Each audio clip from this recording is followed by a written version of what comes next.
बिस्मिल्लाहिर्रहमानिर्रहीम। चलें जी, सही बुखारी का ख़ुलासा हम लिख रहे थे और पहुँचे थे बाब नंबर 14 पे। ऐसे ही है बाब नंबर 14। जो बाब नंबर 14 है वो इमाम बुखारी रहमहुल्लाह ने कायम किया है। इब्न अम्मिन, एक चचा के दो बेटे हैं। आहदुहुमा, जिनमें से एक आहदुहुमा अखुन लि उम्मिन वल आखरु ज़ौजुन। आहदुहुमा अखुन लि उम्मिन वल आखरु ज़ौजुन। अब इनमें मिरास कैसे दी जाएगी? इनमें मिरास कैसे दी जाएगी? तो इसमें इमाम बुखारी रहमहुल्लाह ने ना जो ये मौक़िफ़ पेश किया है और ये कौल पेश किया, निकालना ज़रा वो हदीस निकालें, उधर से किताबुल फ़राइज़ निकालें ज़रा। सबसे पहले ये समझें कि एक चचा के दो बेटे, उनमें से एक अखियाफ़ी भाई और दूसरा खामद कैसे है। उनमें से एक अखियाफ़ी भाई और दूसरा खामद कैसे है। आगे से निकालना है, आगे से ये अबवाब निकाल के देना ज़रा मुझे। अब ये देखें जी, ये अलिफ़ है। डस्टर है ना, डस्टर आपके पास, बस उधर रख दें, मैं देख लेता हूँ। उधर रखें आप इसको। डस्टर नहीं है, डस्टर भी पास रख लें, फिर बाद में ज़रूरत पड़ेगी। अलिफ़ इधर देखें आप लोग। अलिफ़ की शादी हुई बे से और फिर दोबारा शादी हो गई ते से, और ये दोनों आपस में क्या लगते हैं? बरदर हैं। ठीक है, इसकी शादी हुई इससे, ठीक है, फिर दोबारा शादी हो गई इससे। अब ये जो बे हैं, इससे अलिफ का एक बच्चा पैदा हुआ, उसका नाम है जीम। क्या नाम है? जीम। जब दोबारा इसकी शादी इससे हुई तो उससे एक लड़की पैदा हुई जिसका नाम है रे। ठीक है, और ये जो बे है ये पहले भी शादीशुदा था और इसका जो क्या कहते हैं, पहली बीवी से जो बच्चा है, एक बच्चा, तो उसका नाम है क्या? दाल। क्या नाम है? दाल। अब ये वाला जो है जीम, ये रे का अखियाफ़ी भाई है। ये रे का क्या है? अखियाफ़ी भाई है। ये बात समझ आ गई है ना? क्योंकि अलिफ़ की शादी हुई बे से, उससे जीम पैदा हुआ, फिर अलिफ़ की शादी हुई ते से, उससे रे पैदा हुई। ये आपस में अखियाफ़ी भाई हैं, अखियाफ़ी हैं आपस में। ये उसका अखियाफ़ी भाई है और ये अखियाफ़ी बहन है। इधर देखें, इनकी तो आपस में शादी नहीं ना हो सकती भाई बहनों की, लेकिन रे की जो शादी है वो दाल से हो सकती है क्योंकि इसके साथ जो रिलेशन है वो माँ के वास्ते से है, और इसके साथ जो रिलेशन है रे का, वो ना माँ के वास्ते से और ना बाप के वास्ते से, तो लिहाजा इसकी शादी इससे हो गई। अब ये वाला जो है ये इसका क्या है? खामद है। और ये दोनों क्या हैं? चचा के बेटे हैं। तो इमाम बुखारी रहमहुल्लाह ने बाब कायम किया। वो बाब ये कायम किया कि चचा के दो बेटे, उनमें से एक अखियाफ़ी भाई है और दूसरा जो है वो खामद है। अब इस सिलसिले में अगर ये जो रे है ये फ़ौत हो जाती है तो किसको कितना देंगे? अच्छा, जो हदीस है ना, ये थोड़ा आगे करने इसको। हदीस में जो चीज़ लिखी हुई है वो ये है, कहाँ पे है? निकाला नहीं आपने? हाँ ये निकल आया। अच्छा, हज़रत अली का ये कौल लिखा हुआ है, लिज़्ज़ौजी अन-निस्फ़ु वलिल अख़ी मिनल उम्मी अस्सुदुसु व मा बक़िया बैनहुमा निस्फ़ैनि।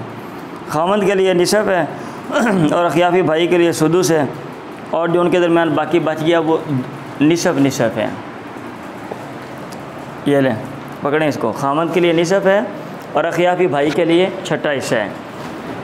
अब मतलब ये है, इमाम बुखारी रहमतुल्लाह ये कह रहे हैं कि अगर ये सूरत हो, एक तरफ ज़ौज हो और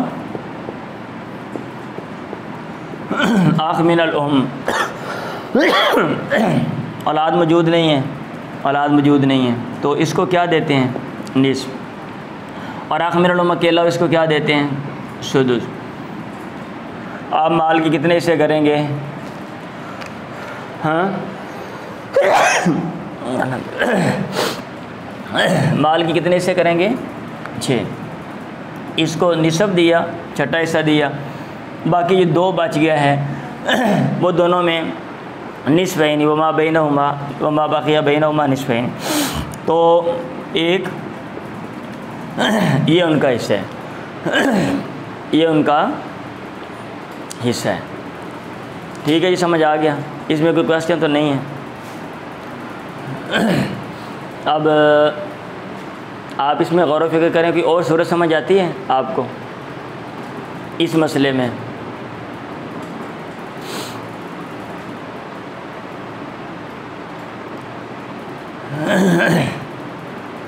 हमने आम जो मसला पढ़ा हुआ है ना, इधर आम जो मसला पढ़ा हुआ है रद्द वाले मसले, वो रद्द वाले मसले में हमने ये मसला यूँ पढ़ा हुआ है कि अगर ख़ामद हो और अख़ मिनल उम हो, इसको क्या मिलेगा? निस्फ़, और इसको क्या मिलेगा? सुदुस। मसला बनाएंगे 6 से, इसको 3 और इसको 1, 2 बच गया। अब बाद रद्द मसला ये सेपरेट है और ये सारे का सारा इसको मिलेगा। रद्द वाले मसलों में हमने ये पढ़ा है। तो इस मसले में और जो है ना, जो हमने किया हुआ है और जो सूरत इमाम बुखारी रहमतुल्लाह ने दी है, उनमें डिफरेंस है। यानी वो जो आम उसूली जो तरीक़ेकार हैं कि ख़ामद के ऊपर रद्द नहीं होता, ख़ामद के ऊपर रद्द नहीं होता, तो ये एक इस्तिस्नाई सूरत है। ये एक क्या है? इस्तिस्नाई सूरत है। अब इस्तिस्नाई सूरत ये क्यों है? क्योंकि ये देखें, वो जो अमूमन हम बात करते हैं वो है औरत की शादी बाहर हुई, ख़ामद है और उसका ख़ियाफ़ी भाई है, और उसका ख़ियाफ़ी भाई है। लेकिन यहाँ पे ये जो ज़ौज और अख़ मिनल उम हैं, इनके साथ डबल डबल ताल्लुक़ है। ओ भाई, इनके साथ डबल ताल्लुक़ है। इसके साथ तो ताल्लुक़ चलो सिंगल ही है, ये जीम के साथ, लेकिन ये वाले दाल के साथ जो कि ज़ौज है, दाल के साथ डबल ताल्लुक़ है। डबल इस तरह ताल्लुक़ है कि ख़ामद भी है और चचे का बेटा भी है। तो ख़ामद की जेहत से तो उसको मिल गया, ख़ामद की जेहत से तो उसको मिल गया, अब दोबारा भी मिलना चाहिए। तो इसलिए इमाम बुखारी रहमतुल्लाह ने ना ये मसला लेकर आए। अगर किसी बंदे को मिरास की सही समझ है, समझ बूझ और उसने पढ़ा हुआ है, तो फिर वो ये चीज़ें समझ जाएगा गहराई में, अदरवाइज़ नहीं समझ आएंगी। चलो आगे।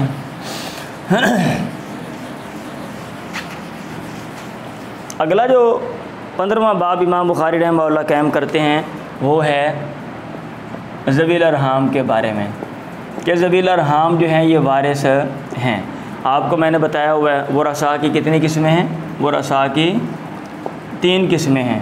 एक ज़वील फ़ुरूज़ होते हैं जिनके हिस्से मुकर्रर हैं, जिनके हिस्से मुकर्रर और हालतें मुकर्रर हैं कि फ़लाँ हालत में फ़लाँ मिलेगा, जैसे बाप है उसको छठा हिस्सा मिलेगा, छठा प्लस कुछ और मिलेगा, असबा होगा वो। और दूसरे असबात हैं, और जो तीसरी किस्म है वो ज़वील अरहाम हैं।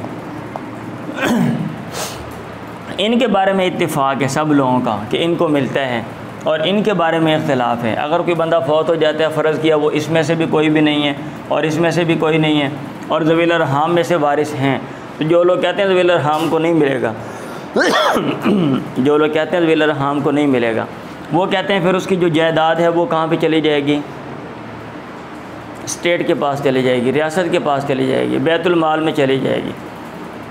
तो जो लोग कहते हैं कि भाई इनको मिलेगा, वो शरीयत में से भी दलाइल देते हैं। अभी इमाम बुखारी रहमतुल्लाह ने ये बाब कायम किया है, यहाँ पे दलील है, आगे भी एक बाब कायम किया उसमें भी दलील है।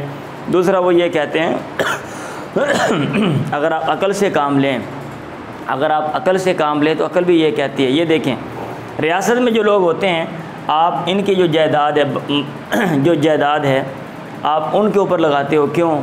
एक ताल्लुक़ की बिना पर, इस्लाम का ताल्लुक़ है।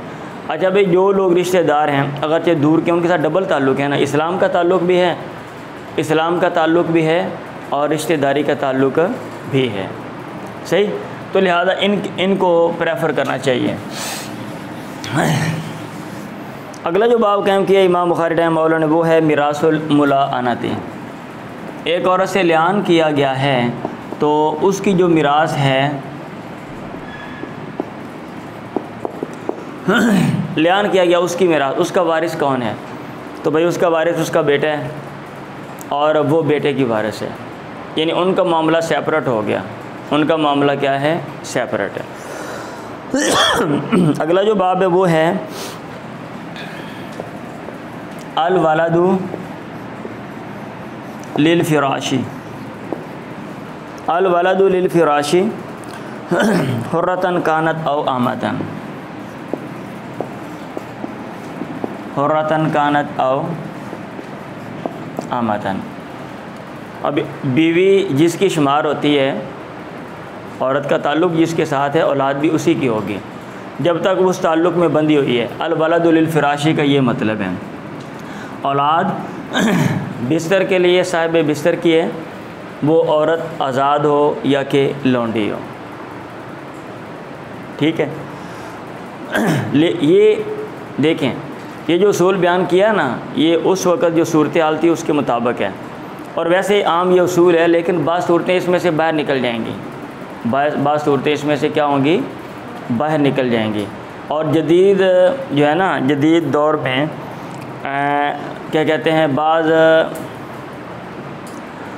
ऐसी सूरतें मतलब है जो है ना वो सामने आती हैं कि माजी के जो फतवे हैं हमारे फ़ुक़हा किराम के, जिन्होंने फतवे दिए हैं, वो उनसे मुतसादिम हैं। अब चूँकि हमारे दिन में ये चीज़ है कि मादी में जो फतवा दे दिया गया है वो अमूमन ठीक है, तो उसके ऊपर ही ज़ोर दिया जाता है और कानून साजी जो है वो की गई है। मसलन इधर औरत जिसकी है बच्चा भी उसी का है। कहते हैं अगर 6 माह के बाद और 2 साल तक बच्चा पैदा हो जाए, वो बच्चा जो है ना वो उस बंदे का शुमार होगा।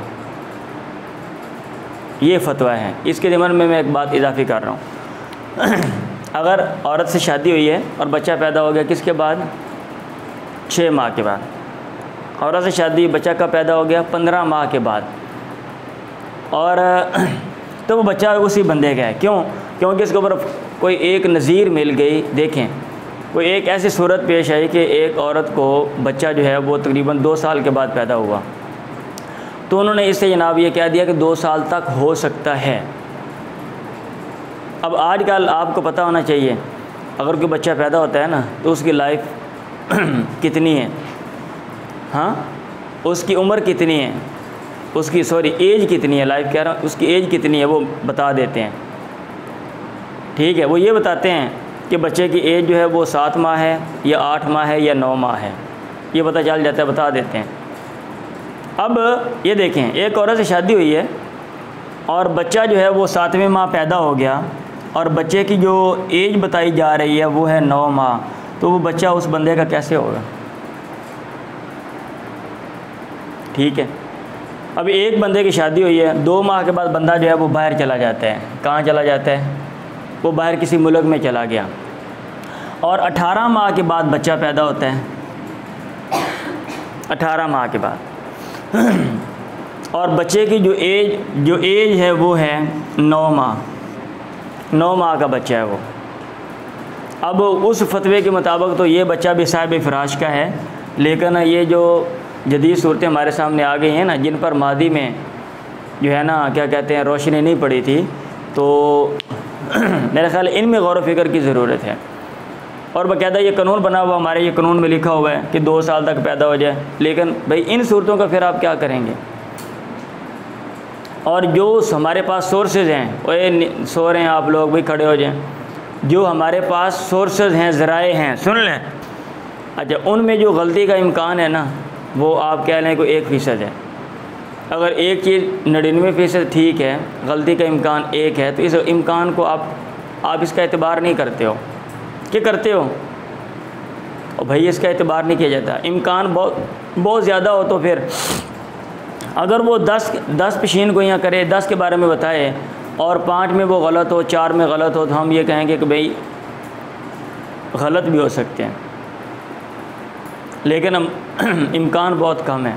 अब मैं यहाँ से इतनी सी जगह है, यहाँ से एक बंदा छलांग लगाता है तो पाँव के फ्रैक्चर होने का कितना इम्कान है बताएं? 1% आधा फीसद है ना, क्योंकि इतनी जगह से अमूमन पाँव फ्रैक्चर नहीं होता। क्या हो जाता है इतने छलांग लगाने से? आप जैसे लोग छलांग लगाएं और इधर 10-15 फीट ऊपर से अगर आप छलांग लगाएं तो कितना इम्कान है?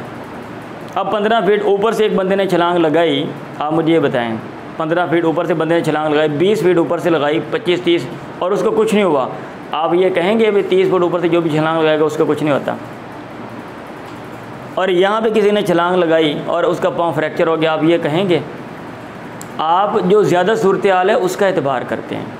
तो इसलिए बहरहाल ये एक उसूल है, लेकिन अलवलदु लिलफिराशि हुर्रतन कानत औ अमतन, लेकिन कुछ जो सूरतें हैं ना, उनमें हमें गौर व फिक्र की ज़रूरत है क्योंकि जो सोर्सेज हमारे पास अब हैं वो माजी में नहीं थे।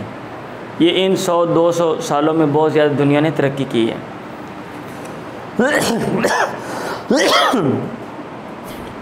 अगला जो बाब है वो है अल-वलाउ लिमन आताका। अल-वलाउ लिमन आताका व मिरासुल लकीती।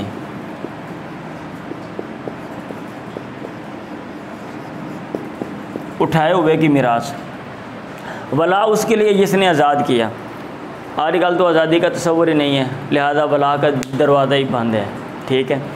और लकीत, उठाया हुआ बच्चा उठा लिया, अब वो बच्चा फौत हो जाता है, वो उसकी जायदाद किसको मिलेगी? ठीक है, तो ज़ाहिर बात है जिसने उठाया परवरिश की है वो ज़्यादा मुस्तहिक है कि वो उसकी जायदाद ले ले इधर। और अगर वो बच्चा, वो जिसने उसको पाला है, अगर वो फौत हो जाता है और उसका कोई वारिस नहीं है, तो मेरा ख़्याल है इधर सारी जायदाद इसको मिलनी चाहिए।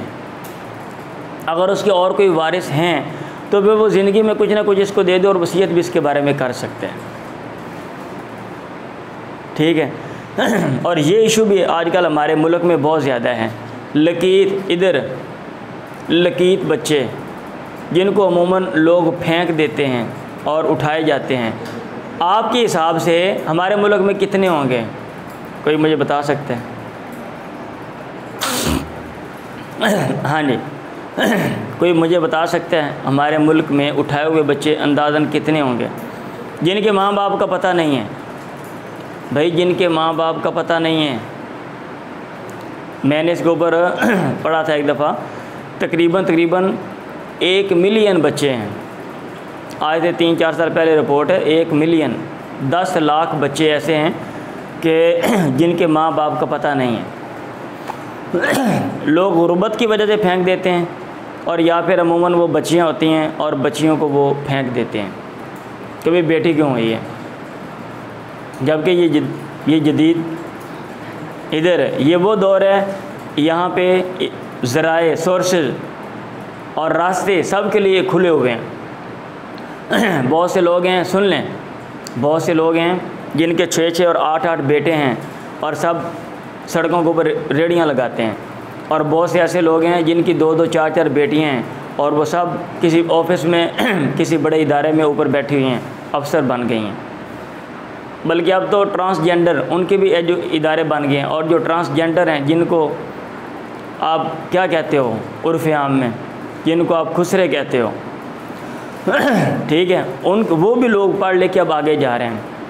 तो ये कि भाई बेटी होगी तो जनाब ये पीछे रह जाएगी, बेटा होगा तो जनाब ये कोई मार का मारेगा, ये वो दौर नहीं है। ठीक है, तो लोग बेटियों को फेंक देते हैं। हमारे गांव की बात है, 2 बेटियां पैदा हुई उनकी जुड़वा, उन्होंने एक जो है वो बेच दी, 50,000 में दे दी। उन्होंने बोला पहले हमारे पास, बल्कि जुड़वा नहीं शायद एक ही थी मेरा ख्याल, मुझे सही याद नहीं है, सुना तो काफ़ी देर पहले की बात है। वो मैं गांव में गया तो उन्होंने मुझे बताया। और अभी मुझे पता चला भी हमारा एक अजीज़, उनकी दूसरी बेटी पैदा हुई तो वह अस्पताल में रोने लग पड़ा और कहते हैं अल्लाह ताला ने मेरा घर ही जिसे आ गया, तियाँ दित्ती आंदा मैनू, दुई धी दे छड्डी सू। तो इसलिए लोग फेंक देते हैं मिरासुल लकीती। अच्छा भाई, जो 19वां बाब है वो है मिरासुस साहिबा। अगर किसी ने वला को ख़त्म कर दिया, ओए ग़ुलाम आज़ाद किया और वला को ख़त्म कर दिया, तो ऐसे ग़ुलाम को कहेंगे साहिबा। जैसे जानवर ख़त्म कर देते हैं ना, सॉरी, जानवर को छोड़ देते हैं कि हमने कोई फ़ायदा नहीं लेना, वो जानवर क्या होता है? साहिबा होता है। ऐसे अगर वला ख़त्म कर दी तो उसको क्या कहते हैं? उस आज़ादशुदा को क्या कहते हैं? अस-साहिबा। अब आया इसकी जायदाद किसको मिलेगी? तो इमाम बुखारी रहमतुल्लाह ने इसको वजह की है कि ये ऐसा करना गलत है, क्योंकि ये वला एक ताल्लुक़ को ख़त्म नहीं किया जा सकता। वला एक ताल्लुक़ को ख़त्म नहीं किया जा सकता। आज पता नहीं गला क्यों ख़राब हो। इज़ा अस्लम अला यदैहि, अगला बाब ये कायम किया है कि अगर एक आदमी किसी दूसरे आदमी के हाथ पे मुसलमान हो जाए तो क्या यहाँ पे भी वला उसको हासिल है? और यहाँ पे उस वला की वजह से बंदा वारिस है? उन्होंने कहा नहीं, वला का ताल्लुक़ सिर्फ़ मोते के साथ है, वला का ताल्लुक़ सिर्फ़ मोते के साथ है। ज़रा स्पीड मारने लगा हूँ मैं, टाइम शॉर्ट है, अदरवाइज़ बातें तो मेरे दिमाग में बहुत सी आती हैं। अगर मैं आराम से लगा रहूँगा तो फिर ये खुलासा जो है ना, ये नहीं लिखा जाएगा। अगला जो बाब है वो है मा यरिसुन निसाउ मिनल वलाई। इस बात का बयान कि जो औरतें हैं वो भी वला की वारिस हैं। भाई जैसे बंदा आज़ाद करता है और वो वारिस होता है ना, ऐसे अगर औरत किसी को आज़ाद कर देती है, पैसे लगा के छुड़वा देती है तो वो भी वारिस है। लेकिन बहरहाल आजकल आज़ादी का कोई ना ग़ुलामी का तस्वर है, ठीक है, कि आप किसी को आज़ाद कर रहे हैं। अगला जो बाब है वो है 22 नंबर, मौलल कौमी मिन अनफुसिहिम। कौम का जो मौला है, मिन अनफुसिहिम, वो उन्हीं में से है। मौलल कौमी मिन अनफुसिहिम, कौम का जो आज़ाद करदा है वो उनमें से है।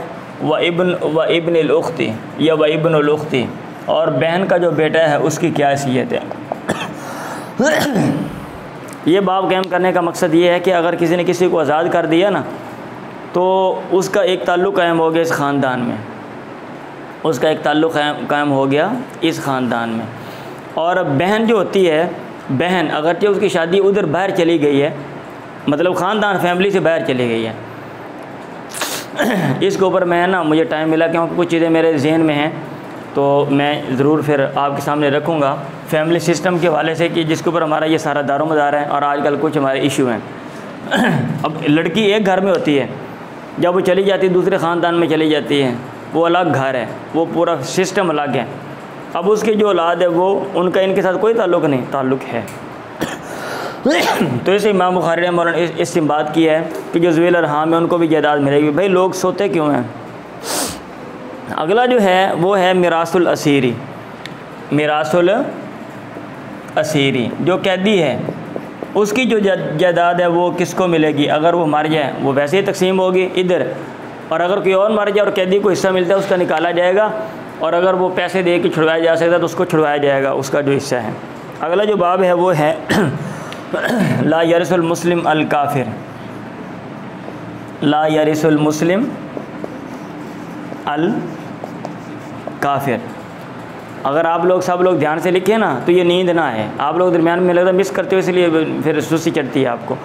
मुसलमान काफिर का वारिस नहीं, और काफिर वलल काफिर वल मुस्लिम, और काफिर मुसलमान का भी वारिस नहीं है। अगला जो बाब है वो है मिरासुल अब्दिन नसरानी। ईसाई ग़ुलाम आज़ाद कर दिया। आजकल पहले बात तो ये मैं दोबारा बोल रहा हूँ, कि ये ग़ुलाम को आज़ाद करने का कोई चक्कर ही नहीं है। वल मुकातब बिन नसरानी, और मुकातब जो है वो ईसाई था, उसको आज़ाद कर दिया। हाँ, व इसमी मन, और उसका गुनाह इंतफ़ा मिन वालदी, जिसने अपनी औलाद का इनकार कर दिया। मसला ये है कि अगर ग़ुलाम आज़ाद करते हैं, वो जो भी हो, ईसाई हो या जो है ना क्या कहते हैं जो भी हो, वो ग़ुलाम के साथ ताल्लुक़ है, उस ताल्लुक़ की बेस पे जनाब बंदा उसका वारिस है। एक बात वला की वजह से, और दूसरी बात ये है कि अगर एक बंदे की औलाद है और वो उसका खामखा इनकार करता है तो ये गलत बात है। अब ये नहीं कि बच्चा अपना है, अब पालने के बारे ये बंदा कहता है ये मेरा ही नहीं है, औरत जो है वो ले जाओ, औरत के ऊपर इल्ज़ाम लगा के। लेकिन आजकल आप नहीं कर सकते हो आजकल आप नहीं कर सकते हो। क्यों? क्योंकि एक टेस्ट है पेटर्निटी, DNA पेटर्निटी टेस्ट, उसमें पता चल जाता है कि भाई इसका बाप कौन है। अगर एक बंदा इनकार कर रहा है, आप जाके चेक करवाते हैं तो भाई वो बता देंगे भाई तुम ही उसके बाप हो, ठीक है, हाँ जी। और वो बंदा जो है वो भाग नहीं सकता जिम्मेदारियों से, उसको उस बच्चे को लेना पड़ेगा। अब ये कोई दलील नहीं है कि मैं जनाब चिट्टा हुआ तो मुंडा काला हो गया, तो मैं काला हुआ तो मुंडा चिट्टा हो गया, लिहाजा हाँ मेरी लत्तां लंबियां तो मुंडा छोटा हो गया, मेरा सिर वड्डा है तो मुंडे का सिर छोटा है, हाँ मेरा नक लंबा है तो मुंडे का नक फीना हो गया, तो ठीक कूट के लंबा कर लो भाई उसको। हाँ, ये कोई रीज़न नहीं है। जैसे हमारे होता है ना बर्तरी के ये सोर्स बने हुए हैं कि भाई नाक लंबा हो जाएगा, वाह नाक फीना हो गया, नहीं मुंडा काला, ओहो मुंडा, ठीक है। तो ये चीज़ें ऐसे खाम खा की हैं। अच्छा जी, चलें।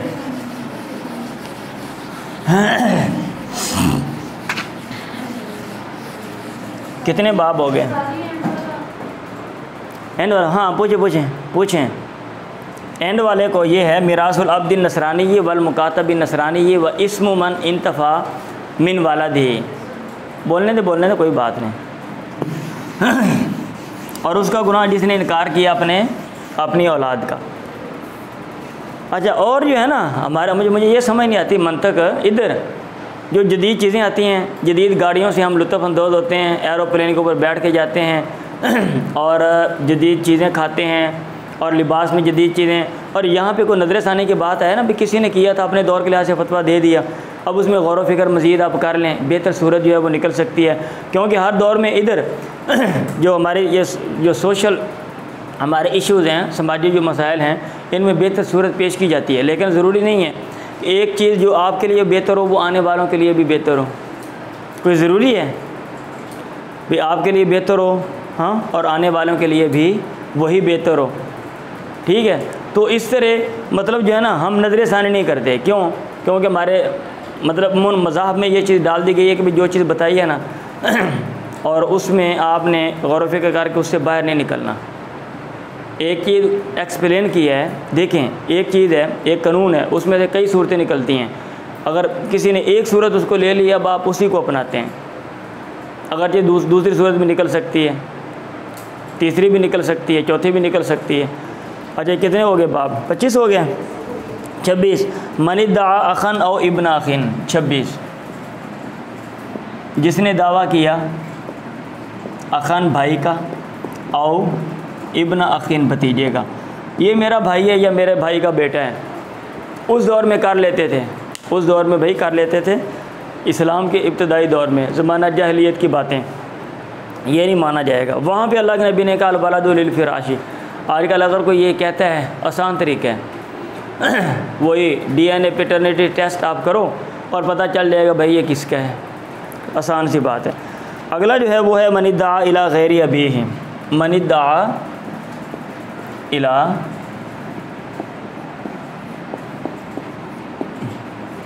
गैरी अभी जो अपने बाप के अलावा किसी और की तरफ मंसूब हो, गलत बात है। बड़े बाप के घर में पैदा होने से बंदा बड़ा नहीं होता, ठीक है, माशरे में जो बड़ा है, और छोटे बाप के घर में पैदा होने से बंदा छोटा नहीं होता। इंसान के काम इंसान को बड़ा करते हैं और इंसान के काम इंसान को छोटा करते हैं। बहुत से बड़े लोग होते हैं, औलाद उनकी लल्लू फत्तू होती है, सब लल्लू नलायक लोग होते हैं। और बहुत से लोग होते हैं, माँ बाप बेचारे काम करते हैं मामूली, उनको हकीर समझा जाता है। बाप जो है वो क्या करता है, साइकिल को पंक्चर लगाता है, और बेटा उसका वो जनाब पूरे ज़िले का, पूरे तहसील का वो अफसर लग जाता है। ठीक है। बाप चावल काश्त करता है, अभी अभी जो सदर बनी है इंडिया की, चावल काश्त करता है, छोटे से गांव से है, वो औरत है, स्कूल टीचर है, और वो पूरे मुल्क की सदर बन गई है। और गांव में अरसे दराज तक पता नहीं कितने साल उसके गांव में बिजली भी नहीं थी। ठीक है। और स्कूल में पढ़ने वो जाती रही है, पता नहीं कितने किलोमीटर चल के, गांव में तालीम की सहूलत भी नहीं थी। ठीक है। अब ये नहीं है कि भाई बड़े के घर में बंदा पैदा होगा तो बंदा जनाब वो बड़ा ही बनेगा, और छोटे के घर में पैदा होगा बंदा आगे जा नहीं सकता।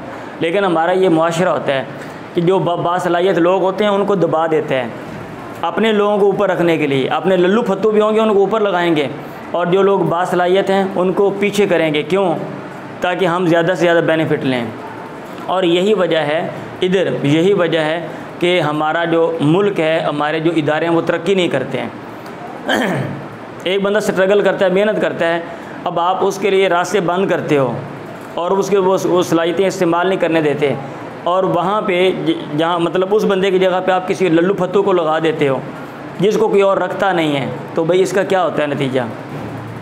ठीक है। और जिनको हम कहते हैं, हम क्रिटिसाइज़ करते हैं, तनकीद करते हैं, उनके माशरों की ज़रा स्टडी करें। हमारे लोग यहाँ के वहाँ पे जनाब प्रोफेसर लगे हुए हैं, हमारे यहाँ के वहाँ के डॉक्टर हैं, हमारे यहाँ के वहाँ के कानून साज इदारों में बैठे हुए हैं। क्यों? उन्होंने ये नहीं सोचा ये पाकिस्तान से आ गया है, ये अंग्रेज़ नहीं है, ये हमारी ज़ुबान का नहीं है। ठीक है, ये नहीं सोचा, इसलिए वो लोग आगे चले गए। तो ये चीज़ मनिद्दा इला गैरी, अभी बाप अपना ही बताना चाहिए। ठीक है। हाँ, तो इससे कोई फ़र्क नहीं पड़ता। अगला जो है इदा इद्दातिल मरअतु इब्नन, देखें जी क्या मसला, वो दोबारा नोक नहीं करना आप दोबारा से। इदा इद्दातिल मरअतु इब्नन, अगर एक औरत किसी बेटे का दावा कर देती है तो उस दौर में उन्होंने जो, क्योंकि ये चीज़ जानने का सोर्स नहीं था कि भाई ये बेटा किसका है, तो उन्होंने एक तदबीर अपनाई। लेकिन आजकल हमारे पास एक सोर्स है, और वो ये है कि हम टेस्ट करवा सकते हैं। ठीक। दो औरतों ने कहा ना, एक ने कहा मेरा बेटा है, दूसरे ने कहा मेरा है। आपने कहा ले आवाज़ काट के दे देता हूँ, हज़रत सुलेमान अलैहिस्सलाम वाला वाक़या मेरा ख्याल है। तो उन्होंने वो जिसका था उसने बोला नहीं। ठीक है। अगला जो बाब है वो है आखिरी बाब है जी, अल-काइफ, क्याफ़ा शनास, लकीरें शकीरें देकर बताने वाला कि भाई ये बच्चा किसका है, लकीरें शकीरें देकर बताने वाला कि ये बच्चा किसका है। तो अगर हालात इधर जो मतलब है क्या कहते हैं, एक चीज़ उसूल के मुताबिक है, ये मैं अपने आसान करके आपको बता रहा हूँ। एक चीज़ कोई काम उसूल के मुताबिक है तो उसकी ख़ारजी तईद के लिए कोई करीना वग़ैरह या अलामत बाहर की मिलती है तो वहाँ पे मतलब है हम उसको ले सकते हैं। तो यहाँ भी ऐसी सूरत हाल है, अगर औरत का बच्चा है, औरत की शादी हुई है, लोग कहते हैं कि मादी के माशरे के लिहाज से बात कर रहा हूँ, लोग कहते हैं ये बच्चा इसका नहीं है, तो अब ज़ाहिर अल-वलदु लिल-फ़राशी उसूल ये है ना, औरत की शादी जिससे बच्चा भी उसी का ही है, और हाथ के लकीरें शकीरें देख कर कोई बंदा अगर बताता है कि भाई नहीं इसकी लकीरें उससे मिलती हैं, तो इस चीज़ का एतबार है। अदरवाइज़ कुल्ली आप ट्रस्ट कर लें कि भाई जिसकी लकीरें उससे मिलती हैं, हाँ ये जनाब चीचों की मलियाँ से आ गया और वो साहिवाल से आ गया, मैंने लकीरें देखी, मैंने कहा दोनों आपस में बहन भाई हैं, चलो जी ये दोनों आपस में भाई हैं, ये दोनों आपस में बहनें हैं।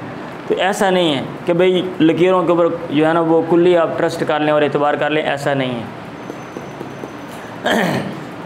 ठीक है, ये भी एक सोर्स था माजी में, लेकिन आज हमारे पास जो इससे बेहतर सोर्स है, हाँ वो टेस्ट करते हैं, मुख्तलिफ टेस्ट हैं, और पता चल जाता है कि इसका उसके साथ ताल्लुक़ है या कि ताल्लुक़ नहीं है।